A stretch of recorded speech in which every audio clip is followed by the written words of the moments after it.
Negligence is the opposite of providing children with a positive environment for development.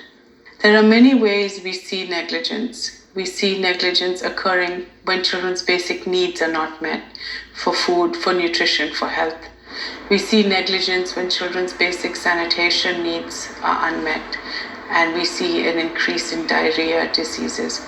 We see negligence when children are left alone. They're not spoken to, they're not sung, they're not held, they don't feel love. There are so many forms of negligence. What happens, why negligence is so harmful for children, is because a child's environment helps the child become who they are. The more we put into the environment, the more positive we make it, the more nurturing, the more loving we make it, the better the child is.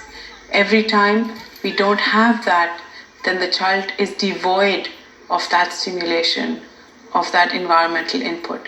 And that's why negligence is so harmful, especially in the first few years of life, when the body and the brain, it's asking for that interaction. It's asking for that input.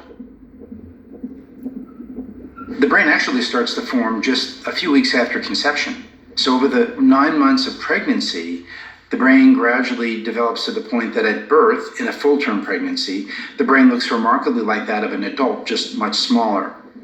And so the issue here is that if the brain is getting good experiences, good caregiving, for example, stimulation, language, things like that, then brain development is much more likely to be normal. But if the brain is deprived of those experiences or gets bad experiences, then brain development is likely to be abnormal. The children whose development is at risk are children who live in very difficult circumstances.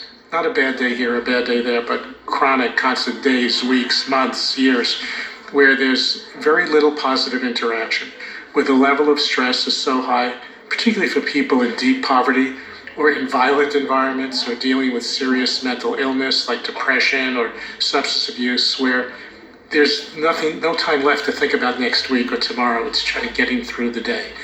And where the home may be just very disorganized, not because parents don't love their children, but they're overwhelmed by their own life circumstances.